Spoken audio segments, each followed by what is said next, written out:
all nations, baptizing them in the name of the Father, and of the Son, and of the Holy Ghost. Teaching them to observe all things whatsoever I have commanded you. And lo, I am with you always, even unto the end of the world. Ito po ang utos ng Panginoon.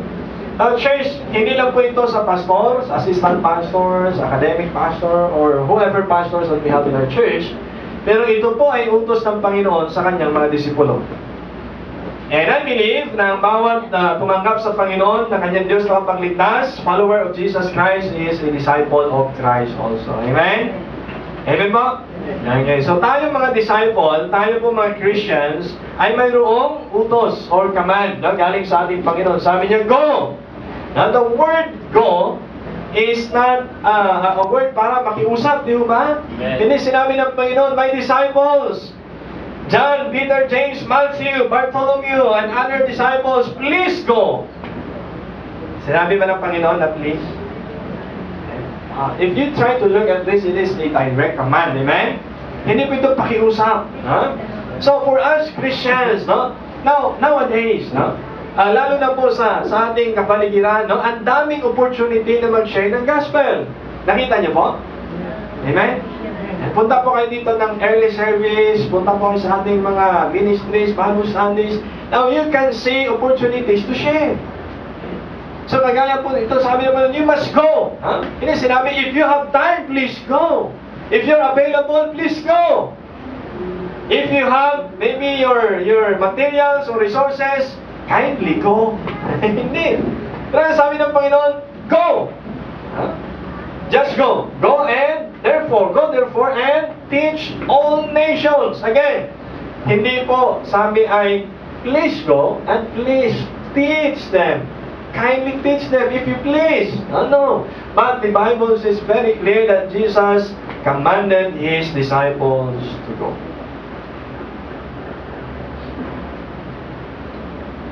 One half of the world is without an adequate gospel, maybe more than that.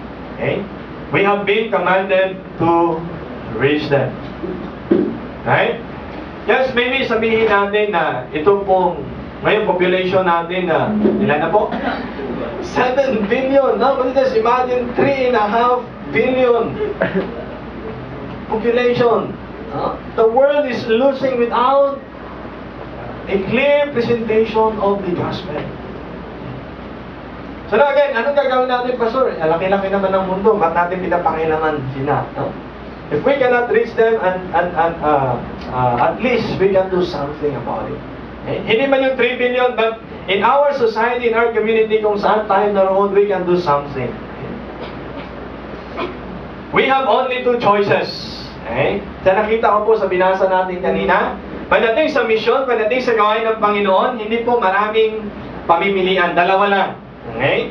At ang unang pamimilian mo, number 1, is you must go as missionaries. I'm not saying na you have to go abroad o kung saan, sa ibang bansa, no? Dito po sa atin, pwede kang maging missionaries. No? Sa kabilang barangay, kabilang bayan, sa kabilang syudad, sa kabilang probinsya, no? You can go as missionaries. No?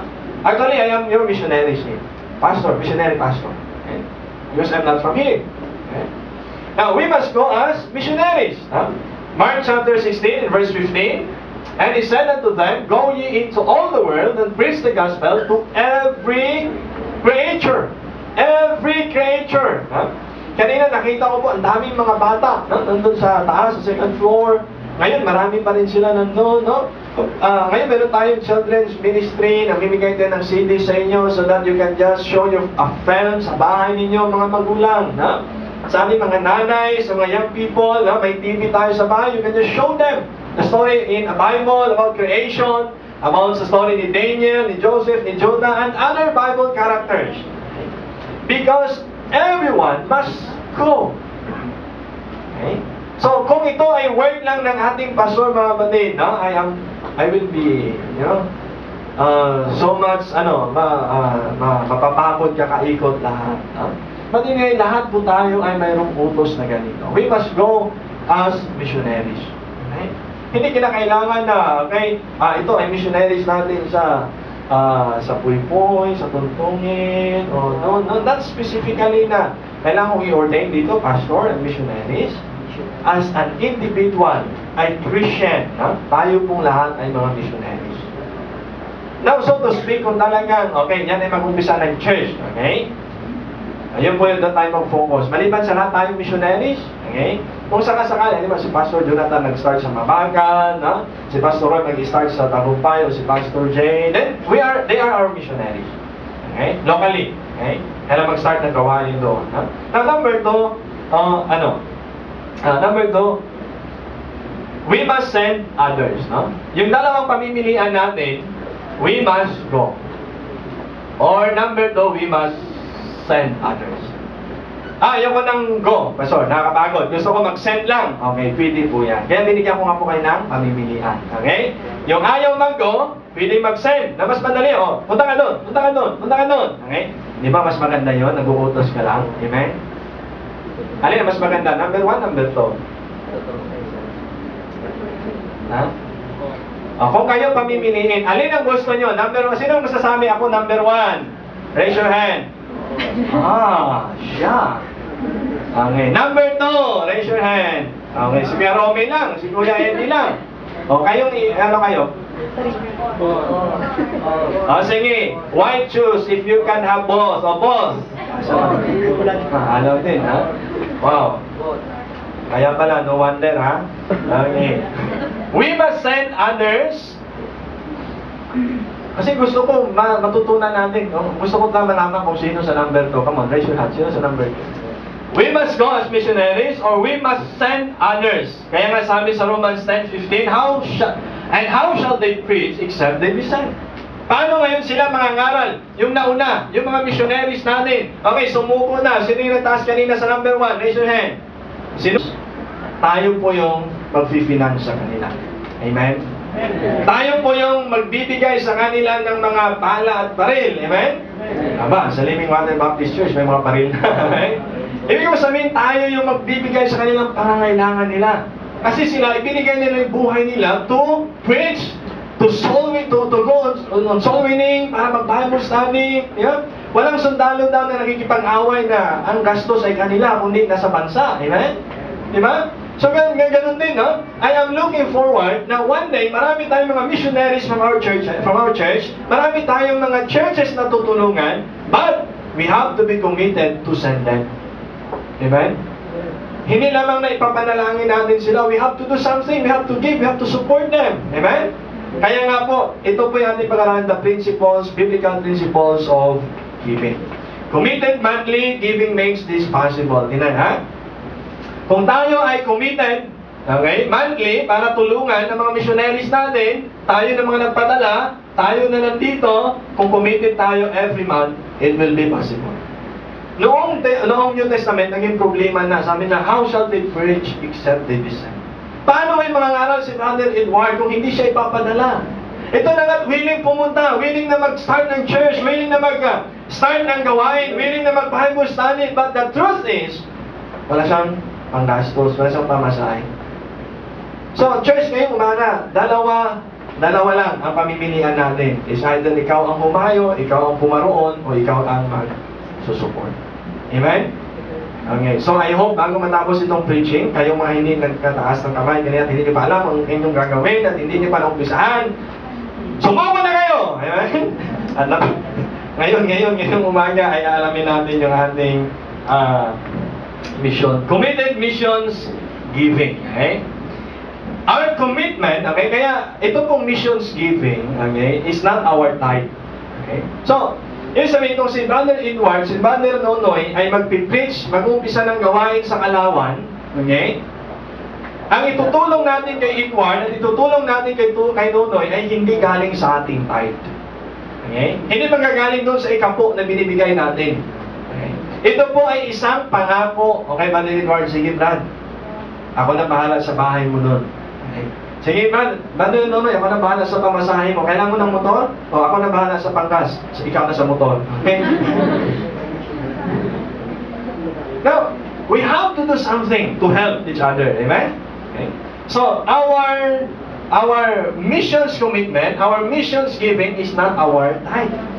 So kung meron tayong tithe, we have to give it as a tithe. Kaya po sa ating envelope, sa ating pong offering envelope, meron tayong nakalagay doon na tithe and missions giving. Amen? Sino pong nakakakita noon? Punti lang. Oh, no wonder, mababa yung mission natin. Amen? Sana makita niyo yun. Amen? Okay, no. I am thankful that we've been able to support all our churches at the Tulungan. Right? Your tithe is God's portion of what He has already provided you. So yung tithe po natin ay hindi po yan, hindi po yan yung para sa mission. No? Ito po yung hiningi sa atin ng Panginoon na ibalik natin. No? We have to give it back. Okay? Sa mga blessings na binigay niya sa atin. Now, you just imagine, out of 100, 10 lang yung hiningi ng Lord sa atin. And I believe it is more than reasonable. Why? Okay? Nahigit pa sa 10 pala ibibigay natin. Bakit? Kasi yung puhunan sa pagtatrabaho at kalakasan galing sa Panginoon. Yung hangin, yung buhay galing sa Kanya. Amen? And that is worth more than 10%. Okay? But the tithe is for the Lord. Ngayon, Pastor, anong ginagawa natin sa tithe? Yun po yung ginagamit natin para patakbuhin yung ministries natin dito sa church. Okay? Doon po tayo kumukuha ng sinusupport nyo kay Pastor sa ating mga staff. Okay? Unless otherwise, you want me to work for secular. Amen? So, the tithe is for the church. Okay? To operate its expenses, ano po yung kailangan natin. Ha? It is not just a pledge, no? Ang tithe po natin, okay, hindi lamang ito, yung missions commitment natin, hindi lang ito pangako. Okay? Na, ibig sabihin, okay, ito lang.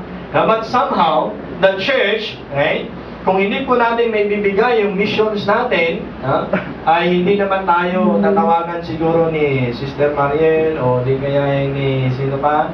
Ni Ma'am Marina, yung missions mo, hindi mo naibigay, Nunoy, Toto, yung missions mo, no. Okay? Dahil for me, hindi lamang ito pangako na isusulat natin, no? But deep inside, ito po yung desire natin na makatulong sa gawain ng Panginoon. Amen? For now, I think, hindi ho tayo nag-i-short, hindi ho tayo nagkukulang sa ating mga missions supported churches. But, because ngayon po ay November na, mag-uumpisa na po in 2 months time, no? At magiging isang bagong taon na naman para sa ating missions. I want you to think about it ngayon pa lang. Okay? Ngayon pa lang, I want you to consider magkano na itutulong ko sa mission next year. Okay? How I wish na next year, ang lahat ng mga sinusuportahan natin churches, may ipon natin for one day. Amen? Okay po ba sa inyo yan? Okay? So, once in every 3 years or once in every 5 years, maipon natin lahat ng mga churches na sinusuportahan natin. So, it is not just a pledge, but that must comes from the heart. Dahil hindi ko po sasabihin sa inyo, Biron, yung missions mo, hindi mo naibigay nung Sunday. Jandy, yung missions mo, hindi mo naibigay nung Sunday. Kaya ngayon, wala tayong may papadala doon kay Pastor David, kay Pastor Abel, or whoever. Wala mapapalo up. Okay? Because I believe na ang pangako natin para sa gawain ng Panginoon ay pangako mo yan sa Diyos. Amen? Okay. Hindi po ipa-follow up sa inyo, but from time to time, every 2 months, every 3 months, tinitingnan ko po yung record ng ating mission. At yung mga pangalan natin nandun. Hindi po yan for public, no? Sa inyo po, sa atin po. Si Mama Rina, nakakalam yan. Ako, nakikita ko po yung record natin. And I'm thankful that from time to time, bakit ko tinitingnan, check. Para alam ko kung kailan ulit natin pag-uusapan ang mission. Amen? And I believe it's about time to talk about our missions commitment. Si Paul nagsulat sa mga taga-Korinto regarding sa kanilang giving, no? Concerning the giving of the Macedonian Christians. Kung paano nagbigay itong mga taga-Macedonians. In 2 Corinthians chapter 8, okay, verse 3, sabi po dito, for to their power I bear record, yea, and beyond their power they were willing of themselves. Okay? Sa kanilang kakayanan at higit pa sa kanilang kakayanan, sila ay nagbigay. Ito po ay tinitestify ni Paul, yung mga taga-Macedonian. Okay? Kung paano sila nagbigay. No? Sulat ito ni Paul sa mga Korinto. Isipin niyo na lang, sabi niya, gawin yung example ng mga Christian sa Macedonian that beyond their power, they were willing of themselves. Hindi lamang dahil mayroon sila, ngunit higit pa sa mayroon sila. Pwede at kaya nilang magbigay. So, hindi po ito sa pilitan, no? Hindi po ito para i-pressure tayo, but yung kanilang willingness ba, yeah? Na kahit alam nila na, parang hindi natin kaya, but they were willing to participate. Even themselves. So, these are the kinds of giving. Okay? Yung commitment giving sa mission. There are two kinds of committed giving that support missions. Okay, dalawa. Number one, according to their ability. Tumutulong sila sa mga gawain doon sa ibang churches ayon sa kanilang kakayanan. Okay? Mas madali po yun dahil gagawa ka ng isang desisyon at mangangako ka dahil kaya mo. Okay? Pero mayroon niya minsan, di ba, nangangako kahit hindi kaya. Kaya natin yan. Okay? Meron ganun, di ba? No? Kahit hindi kaya, kaya daw. Okay? So, una, according to their ability, that is budgeted giving. Okay? Alam mo na every month kaya mo yung 50. Alam mo kaya mo yung 20 every month. No? But again, yung taga-Macedonian, sabi ni Paul, they were willing to give beyond their ability, beyond their strength. At ito po yung faith promise giving. Okay? So budgeted giving, okay? I believe, no, church, it's about time for us to step up. Okay? Na maaring yung ating pong 2012 na giving sa mission is our budgeted giving. Ngayong taon, if we will do everything by faith, tandaan po natin that the only thing that can please God is through faith. Kaya nasabi ko, kung gagawin natin ang isang bagay, itong budgeted giving natin, hindi na natin ito ginagawa out of our faith. It is because we can do it. So we cannot please God, therefore. Because the only thing that can please God is through our faith. So kung masabi natin nga, ang dali lang yan, 20,000 a month, well, it's just easy. Kayang-kaya ng LWBC. Now again, let's go for 25,000 a month. Do I have a smile in your face? Can I say it? Amen? Why? Because I expect that we give cheerfully. Amen? Cheerfully. Okay? Ba't niyo pong isipin na para sa individual sa atin, sa isa't isa, napakalaki ng 25,000. But if we work together, it is just a small thing. Amen? Okay. Do you think so we can? Okay, thank you, Brother Edward. Tayo dalawa lang, okay? Fifth, ano sa'yo? Sino yung nag-amen? Si Tatay Edgar ba? Okay, Tatay, 12,500 sa'yo, ha?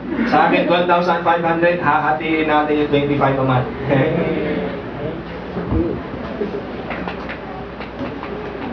Are we going to go beyond our ability, church? Huh?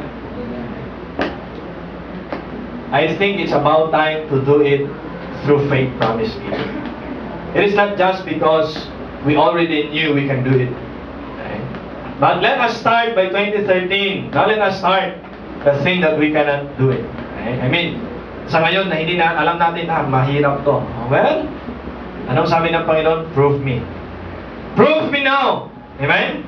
Just prove me now herein. Kung hindi niya daw patutunayan sa atin at bubuksan niya yung durungawan ng langit para sa mga pagpapalang hindi natin kayang tanggapin at wala na tayong pagsisita. Amen? Okay? So that is just my figure. Now, I don't know. Baka naman na ayaw nyo kong samahan sa 25 dahil mas nakita nyo 30 kaya natin. Amen? Okay? I'm not saying it's not final. Right? So if 2012 we go for a budgeted giving according to our ability. Now, in 2013, let us go beyond our ability. Pleasing God through our faith promise giving. Budgeted giving means, okay, ito po yung isi-share ko. It is, budgeted giving means to give regularly, no? Monthly budget. Okay? Yan po yung, halimbawa, no? Meron lang tayong sweldo, o meron tayong allowance. Alam na natin na yung 20, 50, kaya natin yan every month. Kaya natin yung 100 every month. Okay? Now, let's go for this first, right? Budget. Okay? Yun po yung nangyayari ngayon sa 2012 na budget natin sa mission. Na-remember nyo that November last year din tayo nagkaroon ng commitment? And then nagkaroon tayo ng follow-up noong February. Alright? We tried to raise 10,000 and yet we were able to raise 16,000 a month. Now if I say we have to raise 25,000 a month, maybe it could be 30,000 a month. Yeah? Times 2. Yeah? From 16. Almost. Yeah? So, to include missions in your monthly budget as a priority item. Now please, paring ito, meron kayong monthly budget. Sino sa inyo nagkakaroon ng budgeting sa mga parents? Wala, no? Kasi, Pastor, ba't pa magbabudget? Wala namang budget. So, kung ano lang dumating, yeah? Tama mo ba? Okay? So,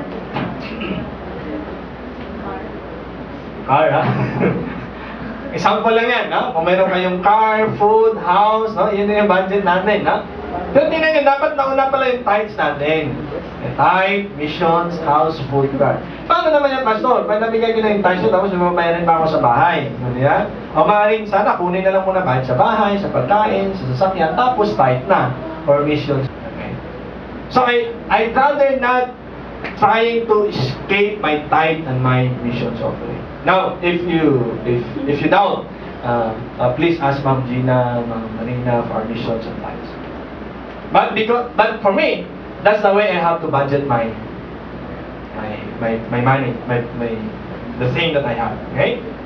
So, budgeted giving means to give regularly. Okay? That includes our missions and our monthly budget as priority item. Okay? So, wag po natin isang tabi yung ating tithes and missions. Kasama po yun sa budget natin. Bakit? Kanino yung 10? Yung tithes? Kanino po yun? Sa Panginoon. Okay? Yung missions po natin sa mga nangangailangan. Tingnan niyo po ito po yung philosophy ng dalawang utos ng Lord sa New Testament. Love the Lord thy God with all your heart. Number 1. Number 2, love your neighbor as thyself. Now you see, yung tithe, love the Lord your God. Yung missions, love your neighbor as thyself. Tama po? So, kaya, bago pa yung bahay, pagkain, at sasakyan. Amen? Oh, yung iba nga, kukunti na lang kasi wala nang sasakyan. Wala nang pagkain. O, wala nang bahay. O, see? So, but the first two things, church, let me encourage you as Christians and mature Christians. Bakit natin ilagay dito sa hulihan itong tithes and missions? Because that is the first two commandments that we have from God. Love God, your tithe. Love your neighbor, your mission. Bakit? Sino nakikinabang sa missions natin? Our neighbors. Amen? And I don't think so papabayaan ka ng Panginoon if you first love Him and the neighbors that you have. Okay? To give what you are truly able to afford. Ang budgeted giving po natin, yung ating missions last year, itong year pala, 2012, ito po yung pinangako natin na kaya nating ibigay. Amen po? Pinangako natin yan noong February. Ipinangako natin yan last November, a year ago. Now, tanungin natin yung mga sarili natin. Yung naipangako ba natin na ibigay natin? Amen? Wala, tahimik. Amen. Kasi po, ang budgeted giving natin, ito po yung to give what you are truly able. Hindi tayo nangako noon na hindi natin kaya. Nangako tayo noon dahil kaya natin. Amen? Now, see? So I hope, mayroon pang 1 month and 2 weeks para i-coop up yung mga hindi natin naibigay.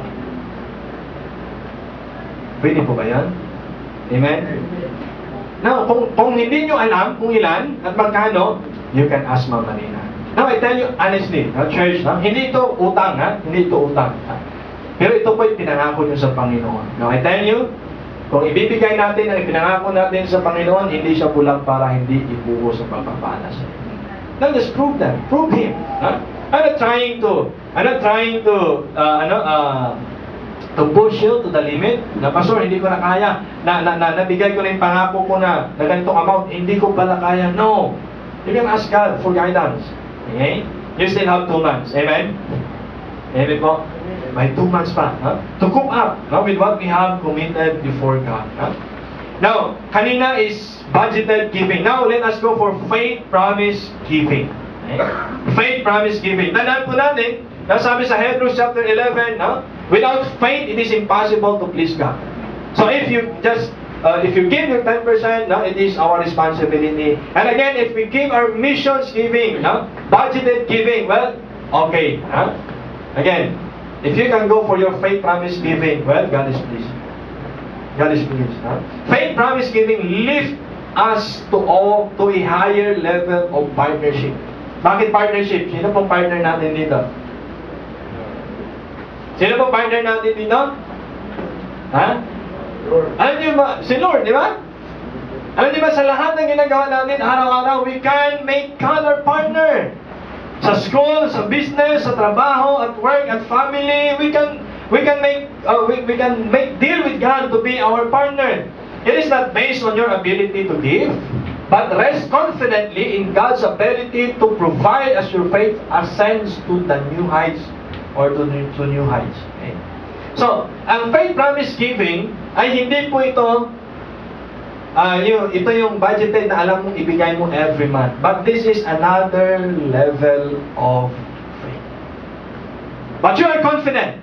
Although, okay, saan ako kukuha ng ipinangako ko na ito, na idinagdag ko? Saan ako kukuha?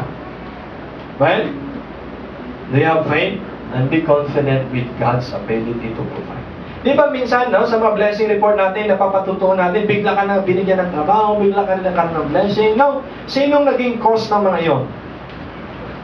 Ha? God, amen? Bigla ka na nagkaroon ng opportunity, biglang binigyan ng Panginoon ng pagkakataon na kumita ng pera. But God is in charge. So make Him as your partner. Okay? Siya po yung source ng lahat. Huh?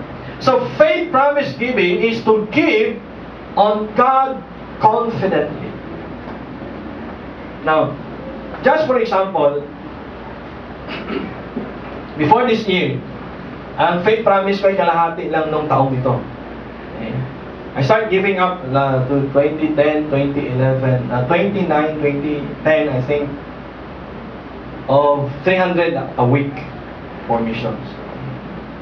Now, this 2012, no, I prayed, sabi ko, Lord, pwede bang idoble mo ito, Panginoon?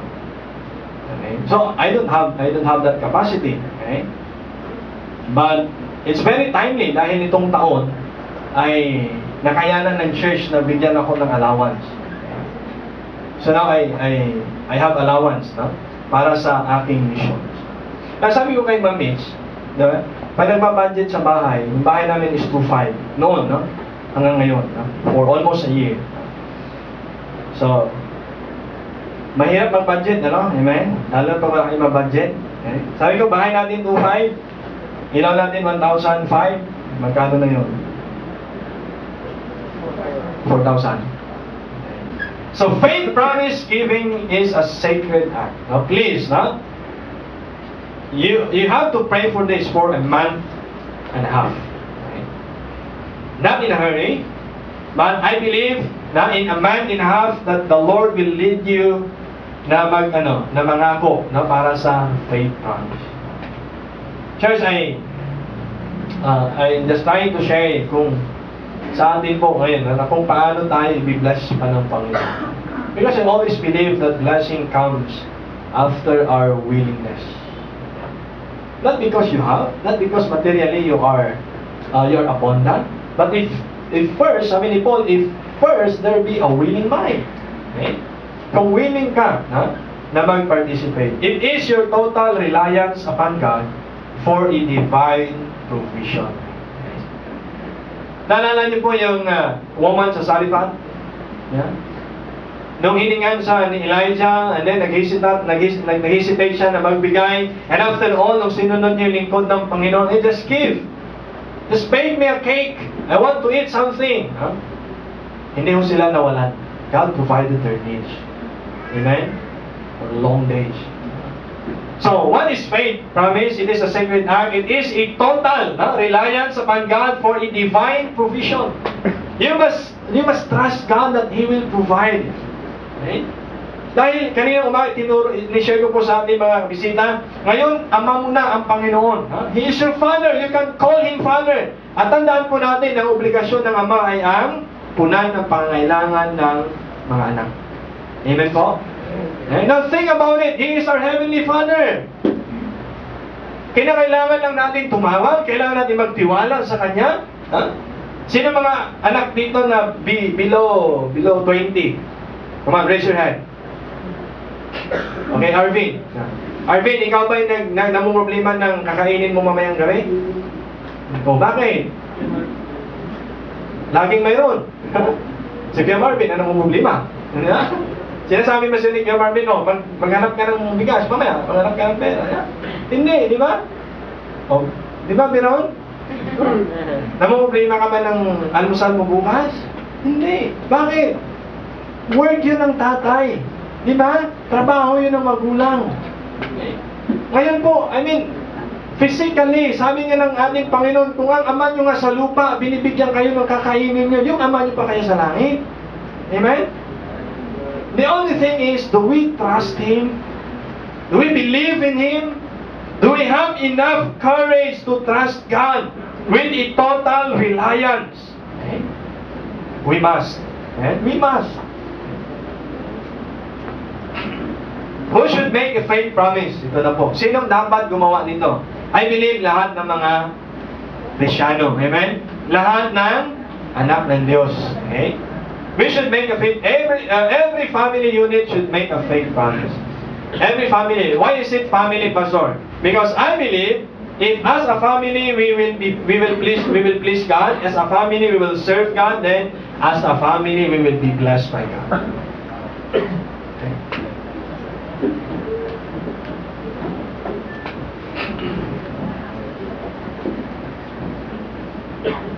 So every family in our church should be a part of it.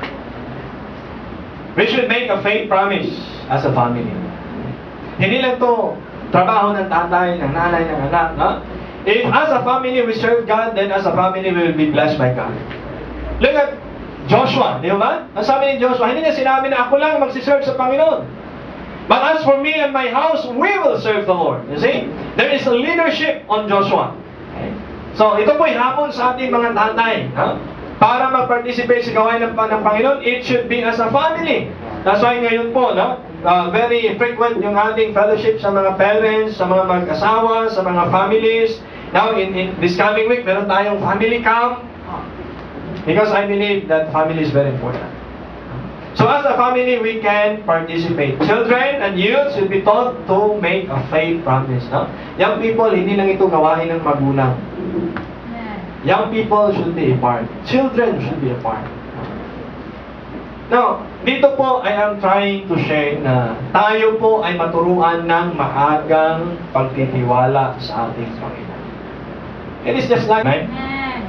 As a family, let us invest in the work. Faith promise.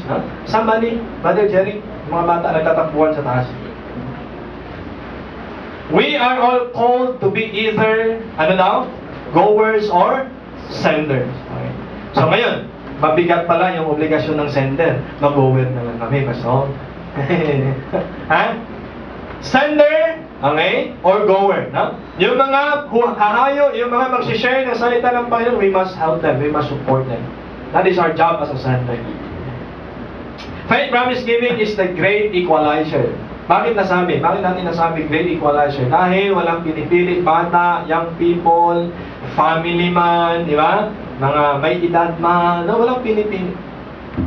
Ito po yung gawain sa church na lahat pili mag-participate, walang pinipili. Tama po ba? Yeah. Lahat pwede. At hindi po ito tinatansya, hindi po ito ginigage ayon sa halaga ng ating ibibigay. Ngunit ayon sa ating kakayanan at ating pananampalataya. See, we can give as a budgeted giving every month, or we can give us through our faith. Is your promise really made in faith? Paano tayo nangangako sa Panginoon? Paano tayo tutulong sa gawain ng Panginoon? Is it through faith or is it through our capability? If it is an amount that you can afford to give, it doesn't require as much faith. Tama po? Okay? Para sa akin, napakadali ng 100. I mean, just for me, ng 100 So I may give it not just out of my faith. Okay? It's just normally, usually. Right? Para sa mga estudyante na pag-promise to give isn't a challenge to you, it may not stretch your faith. Diba? Kung walang ka-challenge, hindi ka mag-i-stretch ng faith mo. Kung mababa, kung kaya mo, walang ka-challenge. Diba? At hindi ka lalago sa iyong pananampalataya.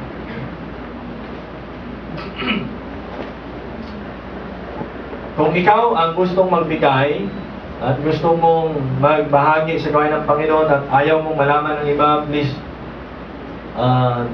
huwag kang matakot. Dahil hindi for public ito. Okay? It is through your faith. Okay? Amounts but not names will be announced. Of course, after all, by January, February, we will announce our faith promise giving. You can start praying it now and then give it to Ma'am Marina or whoever in charge ating mission sa inyong area. Confidentially will be maintained. Amen? It will be maintained. Church, we want to be a blessing. I mean, for me, I want to be a blessing to some other churches, some other pastors, some other Christians who need it most than we need it. And now we can see how the Lord blesses our church. Okay? Only those who administer missions fund will see your card. Okay? Una, walang ibang sa mission na si Ma'am Marina, si Ma'am Mitch, sila ni Ma'am Gina, si Ma'am Feby. Okay? Now you can ask them. Okay? How do I give my faith promise? Okay? Most will give on Mission Sunday. Of course, February, meron tayong Mission Sunday. But doon ay nag-uumpisa. Dapat January pa na nag-uumpisa na tayo. Most will give on Mission Sunday. Some will give as they receive their salary. Amen? Kundi kaya others must wait until God provides. Okay lang. Kung pwede mong ibigay once a year, buo na. Pwede. Walang problema. Advance? Wow. Amen. Thank you. Mas maigi pag advance. Okay? Now we can determine, church, kung paano pa tayo makakatulong sa mga churches. Amen? And how can we help others in need? All should clearly mark their giving missions. Okay? Please, sino walang card? Sino pang walang card? Wala naman, lahat tayo mayroong card. Okay? So kung wala kayo nun, please ask me. Okay? At hindi ko po kayo bibiguin. Bibigyan ko kayo. Kung dalawa, mas happy ako. Amen? Kung iilan akong mas higit sa isa. Ha? Okay. All should clearly mark their giving as missions. Now, how much is a faith promise? Do you think, church, we can reach 25,000 a month? Say amen if you believe. Amen. Okay? Lakas-lakas naman. Yes. Okay, yung mga malalakas, di ba 1,000 kayo, ha? Ha? How much is a faith promise? Bibigyan ko kayo ng comparison. God gave His Son. Would it be enough? How much does it cost God to give His only Son? Now, I will not answer how much will you give. Okay? Jesus gave His life for the lost souls. Now, how much do I give for a mission promise? For faith promise giving? Okay? Shouldn't we give more than to reach the lost than we spend on ano yung ating pinagkakagastusan? Kaya? Now, kung titingnan po natin, no? Church, itong investment sa faith promise giving, I am just trying to share and give us all an opportunity to invest on heavenly things. Amen? Sa Mindanao ngayon, napakalaking scam. Yeah? Yung billions of pesos. Nakarating na pala yan dito sa atin. Yeah? Maraming, yeah? I mean, pag sinabi mong, could you just imagine 30% interest? Wow. Eh, yung bangko yata, pinakamataas ay 14, I'm not sure, ha? 12, no? 12 to 14%. And then, 30%. So yung tao, sabi, okay, invest ako dito. Hindi, imagine yung 1 million mo, in 1 month, 300,000 ang interest. Wow! Kung meron kang 10 million, in 1 month, may 3 million ka na interest. Wow! Invest! That's 30%. Not annually, but monthly. Huh? I think so. Huh? Wow. Sa mga tao gusto mag-invest because they want millions back. I cannot guarantee you na pag nag-invest ka sa gawain ng Panginoon, ibabalik niya next week, next month. But one thing I can tell you for sure, that you will have your interest in heaven. Amen. Amen? You will have your interest in heaven. Nabanggit ko nga minsan, nung nandun kami sa Malaysia, yun po yung pinaka maganda ng hotel sa buhay ko lang na aming natirhan. Natulugan. So yung ibang pupunta, ikaw ang magpapadala. Ikaw ang magpapamasahe sa kanya. Ikaw ang magbibigay ng pangangailangan nila. So both are working for the Lord. Shouldn't we give more than what we spend on? Again, where do we spend most of our time? Where do we spend most of our resources? Now you can answer it by yourself. In the last few days, saan po natin ibinigay ang panahon natin? Saan po natin ibinigay ang mga resources natin? Saan po natin ibinigay yung talent natin? If God gave His Son, and if Jesus gave His life, what else ang hindi kayang ibigay sa atin ng Panginoon?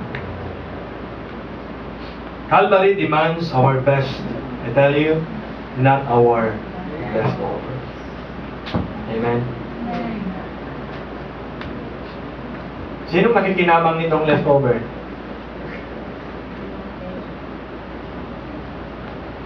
Pag kumakain tayo sa Panginasan, sino nakikinabang nitong leftover? Si Ono, si Dos, si Brownie, si Whitey, si Lassie, si Shalala. Yan yung mga alaga ko sa bahay. Pag leftover, nakikinabang aso. Tama ba? Di ba? So, church, Calvary demands your best. Please, huwag nating sabihin na kung meron lang tayong panahon, kung meron lang akong ito, kung meron lang akong yan, kung meron lang. Jesus deserves your best. Right? Para sa akin, alam nyo, ang pagbibigay sa misyon, that is not my main thing. That is it. What can I give more than that is my life. What can I give more than 600 a week is my time. What can I give more than my missions giving is my service. Ikot sa Panginoon, huwag natin i-compare sa anumang bagay dahil ito ang pinakadakilang opportunity na binigay niya sa akin lahat. Right? So let us give God our best, not our leftovers. Not your leftover time. Not your leftover resources. Not your leftover life. What do you mean, Pastor? Huwag na tayo maglingkod sa Panginoon kapag ka nasa dapit hapon lang tayo ng buhay natin. Okay? Huwag tayo maglingkod sa Panginoon kung sabihin na natin na, pag wala akong gagawin sa linggo, sige, mag-church ako. Pag wala akong gagawin mamaya, sige, magpapasa ako ng Bible. No. He must be our priority. Amen? Amen. He must be. Church, are you goers? If you are a goer, you are now leaving the comfort zone.